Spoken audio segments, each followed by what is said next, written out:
Hello everybody, welcome to Bikash IQ. Bikash আইকিউতে তোমাদের জানাই স্বাগত।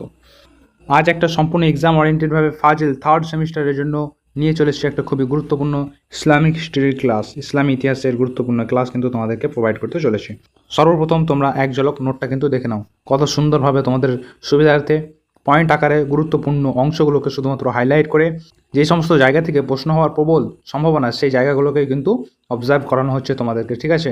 তাই তোমরা কিন্তু মোটেও আজকের ক্লাসটা মিস করো না এবং সম্পূর্ণ এক্সাম ওরিয়েন্টেডভাবে তৈরি করা আজকের ক্লাসটা তোমরা মন দিয়ে করতে থাকো। কারণ দেখো, তোমাদের টেক্সট বইতে 17 পৃষ্ঠার কিন্তু এই ক্লাসটা দেওয়া আছে, 17টা পৃষ্ঠার কিন্তু ক্লাস দেওয়া আছে। আমি সম্পূর্ণ কিন্তু 3 পৃষ্ঠায় কভার করে দিয়েছি। 3 পৃষ্ঠায় কিন্তু তোমাদের সম্পূর্ণ এক্সাম ওরিয়েন্টেডভাবে তৈরি করা ক্লাসটা প্রোভাইড করতে চলেছি। তো আজকের ক্লাসটা সম্পূর্ণ অ্যাটেনশন সহকারে করতে থাকো, ঠিক আছে? তো চলো শুরু করা যাক আজকের ক্লাসটা। এই দুই আব্বাসীয় খলিফার সম্পূর্ণ হোল সিলেবাসটা তোমাদের আজকে বুঝিয়ে দিতে চলেছি একদম জলের মতন করে। তো তোমরা শুধু ক্লাসটা করতে থাকো। প্রথমেই আমাদের বলেছে হেডিংয়ে যে উত্তরাধিকারী মানোনয়ন ও ক্ষমতা লাভ। এইখানটার মধ্যে বলেছে যে nomination of succession and accession to power, ঠিক আছে? দেখো বলেছে খলিফা হারুনের সিদ্ধান্ত। খলিফা হারুন রশিদ কী সিদ্ধান্ত নিয়েছিলেন আমরা এক ঝলক দেখে নিই। হারুন রশিদ তার 12 জন পুত্রের মধ্যে 4 জনকে অর্থাৎ আল আমিন, মামুন, কাসিম আল মুতাসিম, আবু ইসাক, মোহাম্মদ মুতাসিম ক্রমানুসারে উত্তরাধিকারী মনোনীত করেছিলেন। তার 4 জন পুত্রকে কিন্তু তার উত্তরাধিকারী মনোনীত করেছিলেন 12 জনের মধ্যে, ঠিক আছে? তোমরা একটু দেখে রাখবেন। তার পরের পয়েন্টে বলেছে যে আল আমিন প্রথম উত্তরাধিকারী। সর্বপ্রথম কিন্তু আল আমিনকে উত্তরাধিকারী হিসাবে মনোনয়ন দান করেন খলিফা হারুন রশিদ, ঠিক আছে? বলেছে সম্ভ্রান্ত মায়ের গর্ভজাত অর্থাৎ চাচাতো বোন হারুন রশিদের চাচাতো বোন জুবাইদা। রশিদের চাচাতো বোন জুবাইদাকে তিনি বিবাহ করেন। তার প্রথম পুত্র অর্থাৎ গর্ভজাত মায়ের পুত্র হওয়ায় মোহাম্মদ আল আমিনকে প্রথম উত্তরাধিকারী এবং কৃতদাসীর উপপত্নীর সন্তান আবদুল্লাহ আল মামুনকে দ্বিতীয় উত্তরাধিকারী মনোনীত করেন। প্রথমে কিন্তু হচ্ছে মোহাম্মদ অর্থাৎ আল আমিনকে কিন্তু তোমার প্রথম উত্তরাধিকারী মনোনীত করেন, আর আল মামুন যে ছিল তাকে কিন্তু দ্বিতীয় উত্তরাধিকারী মনোনীত করেন। এটা কিন্তু স্পষ্ট, তোমরা মনে রাখবে।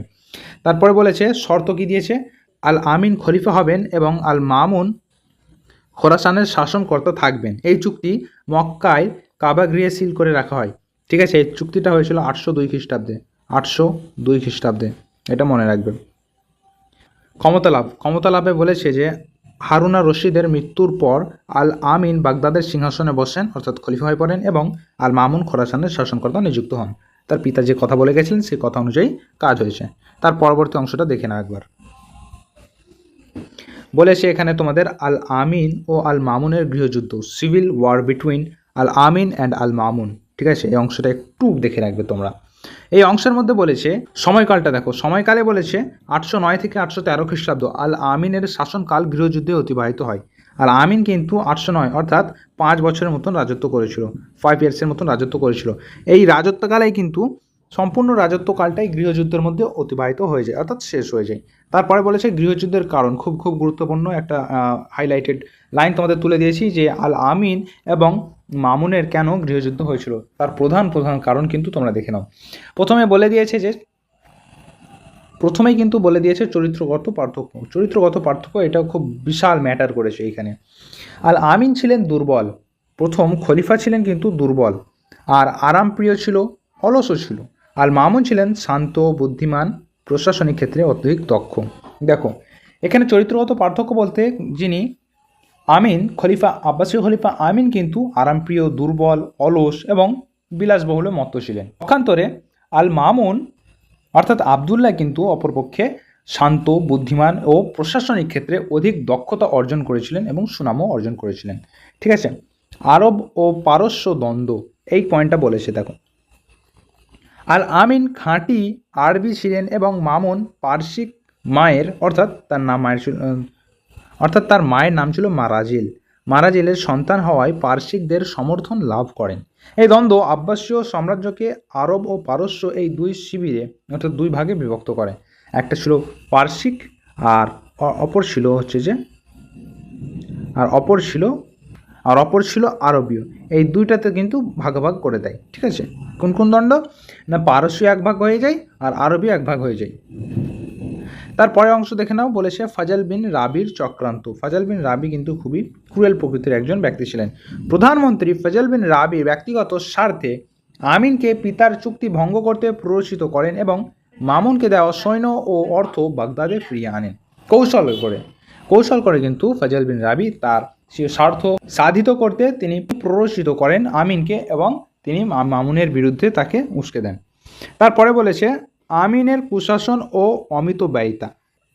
খলিফা হারুনের যে প্রথম এবং বিবাহিত স্ত্রীর পুত্র ছিলেন আমিন কিন্তু তার কুশাসন এবং অমিত ব্যয়িতার জন্য কুখ্যাত হয়ে আসেন ইতিহাসের পাতায়। বলেছে আমিন বিলাস বসনে মত্ত থাকায় শাসনভার অযোগ্য মন্ত্রী ফজল বিন রাবির হাতে ছেড়ে দেন এবং অপরিমিত অর্থ ব্যয় করে রাজকোষ শূন্য করে ফেলেন। ফজল বিন রাবি কিন্তু নিজের স্বার্থ মতো মানে নিজের ইচ্ছার মতন করে রাজকোষ শূন্য করতে থাকে, মানে নিজের টাকা মনে করে বা নিজের অর্থ সম্পদ মনে করে সে ভোগ করতে থাকে। আর অপরদিকে কি আমিন কিন্তু বিলাস বসনে মত্ত ছিল। ঠিক আছে,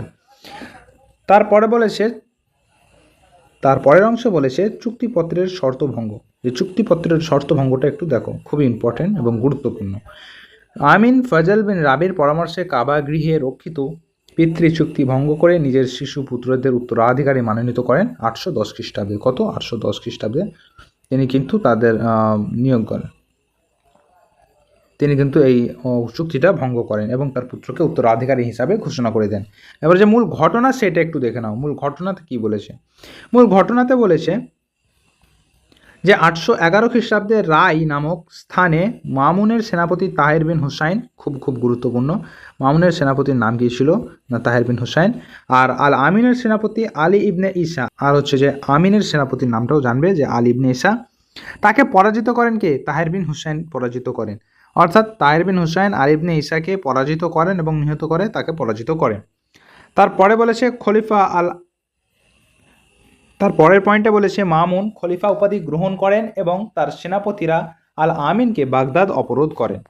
তারপরের অংশটা দেখে নাও। আল আমিন সেনাপতি হারসামার নিকট, অর্থাৎ হারসামা এখন হচ্ছে মামুনের একটা বিশ্বস্ত এবং যোগ্য দক্ষ সেনাপতি, তার নিকট আত্মসমর্পণে রাজি হলেও রাতের অন্ধকারে একদল উগ্রপন্থী তাকে নৃশংসভাবে হত্যা করেন। খুবই দুঃখজনক ব্যাপার। সেটা হলো সেপ্টেম্বরের 813 খ্রিস্টাব্দে কিন্তু তাকে হত্যা করা হয় রাতের অন্ধকারে। সেটা মামুনের অজান্তেই কিন্তু তাকে হত্যা করে ফেলা হয়। তো আমরা দেখলাম, দুটো পয়েন্ট দেখে নিলাম সরাসরি। এবার 3 নম্বর পয়েন্টে চলে যাব। দেখে নাও 3 নম্বর পয়েন্টটা।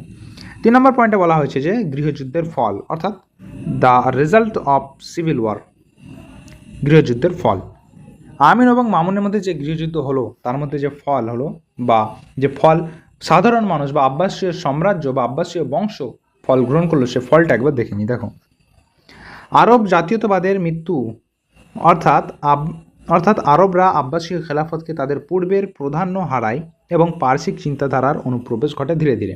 কারণ আমরা জানি যে আল মামুন কিন্তু সম্পূর্ণ পার্সিক ছিলেন। নিয়ন্ত্রণ ও পরিচালনার দায়িত্ব পার্সিকরা গ্রহণ করে। নিয়ন্ত্রণ এবং পরিচালনার সম্পূর্ণ দায়িত্বই কিন্তু পার্সিকরা গ্রহণ করে। দেখো আল মামুনের পয়েন্টটা দেখে নাও।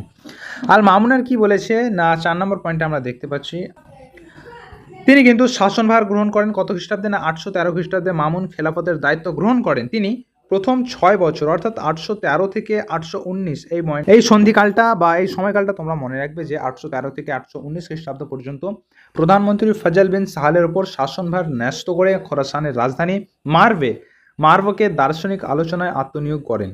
এবার এখানে একটা প্রশ্ন উঠেছে, খোরাসানের রাজধানীর নাম কি না মারভে। ঠিক আছে, 819 খ্রিস্টাব্দ থেকে বাগদাদে ফিরে এসে স্বহস্তে শাসনভার গ্রহণ করেন। অর্থাৎ 6 বছর কিন্তু তিনি আরও নিজের অভিজ্ঞতাকে একটা ভয়ঙ্কর লেভেলে, সেলুলেজ লেভেলে নিয়ে যাওয়ার জন্য তিনি অনেক পরিশ্রম করেন। তারপর কিন্তু তিনি 6 বছর সম্পূর্ণ গায়েব থাকার পর, অনুপস্থিত থাকার পর সাম্রাজ্যের দায়িত্ব 819 খ্রিস্টাব্দের পর থেকে গ্রহণ করেন। তো দেখেন একটা সব থেকে গুরুত্বপূর্ণ এবং অ্যানাউন্সমেন্ট, সেটা হচ্ছে যে অনলাইন ক্লাস করার জন্য এবং এই নোট বা অন্যান্য আরও সমস্ত নোট নেওয়ার জন্য তোমরা কিন্তু আমাদের সাথে এই নাম্বারে যোগাযোগ করতে পারো। ঠিক আছে, আমাদের কিন্তু সম্পূর্ণ মাস্টার মাইন্ড নোট এভাবেই প্রোভাইড করা হয়ে থাকে। আর যদি তোমরা আরও বিস্তারিতভাবে ক্লাস করতে চাও অবশ্যই আমাদের অনলাইন ক্লাসে জয়েন করতে পারো, অসুবিধা নেই। দেখো, মামুন রাজ্যের ভার গ্রহণ কবে করেন সেটাই পয়েন্টে বলা হয়েছে। বলেছে তিনি বাগদাদের সংস্কার সাধন করেন, তাহিরকে অর্থাৎ তাহির বিন হুসাইনকে খোরাসানের এবং তার পুত্র আবদুল্লাহকে মিশরের শাসনকর্তা নিযুক্ত করেন। তিনি জাতি ধর্ম নির্বিশেষে সকলের প্রতি সহানুভূতিশীল ছিলেন। মামুন কিন্তু সহানুভূতিশীল ছিলেন। তারপরে দেখো, বলেছে তাহির বংশের প্রতিষ্ঠা। তাহির বংশের প্রতিষ্ঠা এটা খুবই গুরুত্বপূর্ণ ব্যাপার, একটু মন দিয়ে দেখে রাখবে। 823 খ্রিস্টাব্দে তাহির পূর্বাঞ্চলের শাসনকর্তা নিযুক্ত হয়ে খোরাসানে স্বাধীনভাবে তাহির বংশের প্রতিষ্ঠা করেন। তাহির বংশের প্রতিষ্ঠাতা কিন্তু তাহির বিন হোসেন, যা মামুনের সেনাপতি ছিলেন। ঠিক আছে, এটা কত খ্রিস্টাব্দে কোথায় হয় না পূর্বাঞ্চলে 823 খ্রিস্টাব্দে, খোরাসানের পূর্বাঞ্চলে 823 খ্রিস্টাব্দে প্রতিষ্ঠা করা হয়। তারপরে বলেছে ক্রিট জয়। ক্রিট জয়টা দেখে রাখতে পারো, কিন্তু সেরকম গুরুত্বপূর্ণ নয়। তাও আমি বলবো, তোমাদের সাজেস্ট করবো তোমরা দেখে রাখবে, কারণ তোমাদের সম্পূর্ণ এক্সাম, কারণ তোমাদের থার্ড সেমিস্টারটা সম্পূর্ণ এমসিকিউ বেসিসে পরীক্ষা হবে। আর তোমাদের বলবো সম্পূর্ণ লাইন ধরে ধরে পড়ে রাখতে, একটা লাইনও যেন বাদ না পড়ে যায়। কিন্তু আমি সেই লাইন থেকেই কিন্তু বাছাই করা এমসিকিউগুলোকে তোমাদের জন্য তুলে ধরেছি এবং লাইনগুলোকে অবজার্ভ করাচ্ছি তোমাদের। 825 খ্রিস্টাব্দে মিশরের শাসনকর্তা আবদুল্লাহ বিন তাহিরের নির্দেশে আরব বিদ্রোহীরা ক্রিট দ্বীপ জয় করেন। তাহলে 825 খ্রিস্টাব্দে কিন্তু ক্রিট দ্বীপ জয় করা হয়। তারপরে দেখো বুরানের সাথে বিবাহ। এই বুরান কে ছিলেন সেটা আমরা এই পয়েন্টেই জানতে পারবো। এই বুরান ছিলেন হচ্ছে যে 826 খ্রিস্টাব্দে উজির হাসান বিন সাহেলের কন্যা বুরানকে বিবাহ করেন। তার পরবর্তী অংশ দেখো ধর্মমত। ধর্মমতে বলেছে তিনি অর্থাৎ আল মামুন কিন্তু মুতাজিলা মতবাদ গ্রহণ করে তাকে রাজধর্মে অর্থাৎ রাজকীয় ধর্মে পরিণতি দান করেন এবং মুতাজিলাদের মতে কোরআন সৃষ্টি করেন তিনি। কে করেছিল না মামুন। মামুন কিন্তু এটা করেছিল। ঠিক আছে, তারপরে দেখো মামুনের মৃত্যু কিভাবে হয়, কোথায় হয়, কেন হয়, সম্পূর্ণ বিস্তারিত এটা দেখে নাও একটু। 833 খ্রিস্টাব্দে কিন্তু তিনি তারসাস নামক স্থানে হঠাৎ জ্বরে, অর্থাৎ তোমরা এটাকে তোমরা কালা জ্বর বলতে পারো, হঠাৎ জ্বরে আক্রান্ত হয়ে প্রাণ ত্যাগ করেন। তাহলে মামুন কিন্তু কালা জ্বরে আত্মত্যাগ করেন, কালা জ্বরে কিন্তু তিনি মারা যান। ঠিক আছে, উত্তরাধিকারী মনোনয়ন। খলিফা মামুন যখন মরে গেল, মামুন মরে যাওয়ার পর তিনি কাকে উত্তরাধিকারী মনোনয়ন করলেন দেখে নিয়ে যাক। মৃত্যুর পূর্বে তিনি জ্যৈষ্ঠ পুত্র অর্থাৎ তার বড় ছেলে আব্বাসকে বঞ্চিত করে ভাই আবু ইসহাক মোহাম্মদ মুতাসিম বিল্লাহ উপাধি প্রদান করে উত্তরাধিকারী মনোনীত করেন।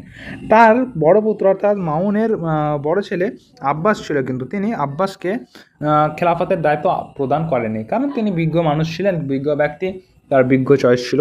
তাই তিনি যে কোয়ান্টিটিটা তার ভাই ইসহাকের মধ্যে দেখলেন, তিনি সেটা কিন্তু তার বড় ছেলে আব্বাসের মধ্যে পাননি, তাই হয়তো তিনি তাকে খেলাফতের দায়িত্ব প্রদান করেননি। ঠিক আছে, এতদূর আমাদের যদি ভালো করে বোঝা হয়ে থাকে, অবশ্যই তোমরা কিন্তু আমাদের চ্যানেলটিকে সাবস্ক্রাইব, ভিডিওটিকে লাইক এবং বন্ধুদের মাঝে শেয়ার করতে একদমই ভুলো না। 5 নম্বর পয়েন্টে দেখে নাও। 5 নম্বর পয়েন্টে বলা হয়েছে আল মামুনের চরিত্র। আল মামুন কিরূপ চরিত্রের ছিলেন। Character and achievement of Al Mamun. ও এখানে কৃতিত্বও দেওয়া হয়েছে, আল মামুনের কৃতিত্ব, চরিত্র সব কিছুই দেওয়া হয়েছে, দেখে নাও। চরিত্র সব থেকে প্রথমে দেখা যায়। খলিফা মামুন কিন্তু কবি, সাহিত্যিক, দার্শনিক, আইনবিদ, যোগ্য নরপতি ও দক্ষ সেনাপতি ছিলেন। এত সমস্ত গুণ তার মধ্যে ছিল, তাকে আব্বাসী বংশের সর্বশ্রেষ্ঠ খলিফা কিন্তু বলা হয়। একটা প্রশ্ন তোমরা অনেকেই গুলিয়ে ফেলো যে হারুন আর রশিদ যোগ্য মানে শ্রেষ্ঠ না মামুন শ্রেষ্ঠ। দেখো মামুন কিন্তু চারিদিক থেকে শ্রেষ্ঠ, খলিফা মামুন কিন্তু শ্রেষ্ঠ, মামুন কিন্তু শ্রেষ্ঠ খলিফা ছিলেন। ঠিক আছে, আর যদি বলো হারুন আর রশিদের কথা, তিনি কিন্তু স্বর্ণযুগের সূচনাকারী। হারুন ছিলেন স্বর্ণযুগের সূচনাকারী, হারুন স্বর্ণযুগের সূচনা করেছিলেন, আর স্বর্ণযুগটা ছিল মামুনের, এটা মনে রাখবে। অর্থাৎ শ্রেষ্ঠ কে হলো, মামুনই হলো। শাসক হিসাবে তিনি কি কি কৃতিত্বের পরিচয় বহন করেন সেইটা এক ঝলক দেখো। তিনি যোগ্যতানুসারে প্রজা নিয়োগ করতেন। ঠিক আছে, চলো। সকল সম্প্রদায়ের প্রতিনিধি নিয়ে রাষ্ট্র পরিষদ কাউন্সিল অফ স্টেট গঠন করেছিলেন, তাও মেনে নিলাম। কৃষিকার্য ও শিল্পের উন্নতি সাধন করে, অর্থাৎ জমি জরিপ, খাল খনন, জল নিষ্কাশন ইত্যাদি করেছিলেন। ঠিক আছে, আর শিক্ষা ও জ্ঞান বিজ্ঞানের পৃষ্ঠপোষক হিসাবে খলিফা আল মামুন। এই পয়েন্টে একটুখানি দেখো, দেখবে তার শাসনকালকে ইসলামের আগাস্টান যুগ বা ইসলামী সভ্যতার স্বর্ণযুগ, ওই যে বলেছিলাম ইসলামী সভ্যতার স্বর্ণযুগ কিন্তু তার যুগকে বলা হয়, আর তার যুগকেও আগাস্টানের যুগ বলা হয়। এটা কিন্তু খলিফা আল মামুনের একটা উল্লেখযোগ্য কৃতিত্ব যে বাইতুল হিকমা, হাউস অফ লার্নিং, অর্থাৎ জ্ঞানের বাড়ি। দেখো এখানে কিন্তু 830 খ্রিস্টাব্দে বাগদাদে অনুবাদ কার্য সুষ্ঠুভাবে পরিচালনার জন্য এই বাইতুল হিকমা প্রতিষ্ঠা করা হয়। এতে গ্রন্থাগার অর্থাৎ লাইব্রেরি ছিল, শিক্ষায়তন ছিল, স্কুল ছিল, অনুবাদ কার্যালয় ছিল, এই তিনটে বিভাগ কিন্তু এই 3টে বিভাগ কিন্তু এই বায়তুল হিকমার মধ্যে ছিল, ঠিক আছে, এটা একটা কমন ব্যাপার। তারপরে দেখো অনুবাদ কার্যক্রম। অনুবাদ কার্যক্রম কিভাবে ছিল? গ্রিক, সিরীয় ও কালদীয় ভাষায় লেখা Aristotle, Pluto, gallon, Euclid, Ptolemy প্রমুখ মনীষীদের বৈজ্ঞানিক গ্রন্থাবলী আরবিতে অনুবাদ করা হয় তারই আমলে। মানমন্দির প্রতিষ্ঠা করেছিলেন তিনি, খুব গুরুত্বপূর্ণ প্রশ্ন এটা। এটা কিন্তু বিগত বছরের পিওয়াইকিউ, ঠিক আছে, তোমাদের পরীক্ষায় থার্ড সেমিস্টারে পড়েছিল যে জ্যোতির্বিদ্যা গবেষণার জন্য তিনি শামসিয়াতে একটা মানমন্দির স্থাপন করেন। মানমন্দির শামসিয়ার মধ্যে স্থাপন করে সেটাকে বিখ্যাত করে তোলেন। তারপর বলা হয়েছে যে দূরবীক্ষণ যন্ত্র আবিষ্কার, দূরবীক্ষণ অর্থাৎ দূরবীন আবিষ্কার করেছিলেন আবুল হাসান নামে একজন বৈজ্ঞানিক। টেলিস্কোপ বা দূরবীক্ষণ যন্ত্র আবিষ্কার করেন তার আমলে। এখান থেকে তোমাদের প্রশ্ন হতে পারে যে কে বা কার আমলে বা দূরবীক্ষণ যন্ত্র কে আবিষ্কার করেন, এরকম প্রশ্ন দিতে পারে। কাগজের উৎপাদনে বলা হয়েছে তার রাজত্বকালে প্রচুর কাগজ উৎপাদনের ফলে শিক্ষা ও সংস্কৃতির ব্যাপক বিস্তৃতি ঘটে। তিনি কিন্তু প্রচুর পরিমাণে কাগজ যোগান দিতে সক্ষম হয়েছিলেন, ঠিক আছে। তো এই কিন্তু তোমাদের 17টা পৃষ্ঠা আর 17টা পেজের কিন্তু সম্পূর্ণ গুরুত্বপূর্ণ এক্সাম ওরিয়েন্টেডভাবে গুরুত্বপূর্ণ লাইন হাইলাইটেড করা ছিল 3টে পৃষ্ঠার মধ্যে। দেখতে পাচ্ছ তোমরা 3টে পৃষ্ঠার মধ্যে আমি কভার করে দিয়েছি। আর দেরি কেন, তোমরা ঝটপট তোমাদের প্রস্তুতি শুরু করে দাও। তো চলো দেখা হচ্ছে পরবর্তী অংশে। আর একটা খুবই গুরুত্বপূর্ণ অ্যানাউন্সমেন্ট আবারও করে দিই যে তোমরা যারা অনলাইনে ক্লাস করতে চাচ্ছ এই নাম্বারে যোগাযোগ করবে। চলো।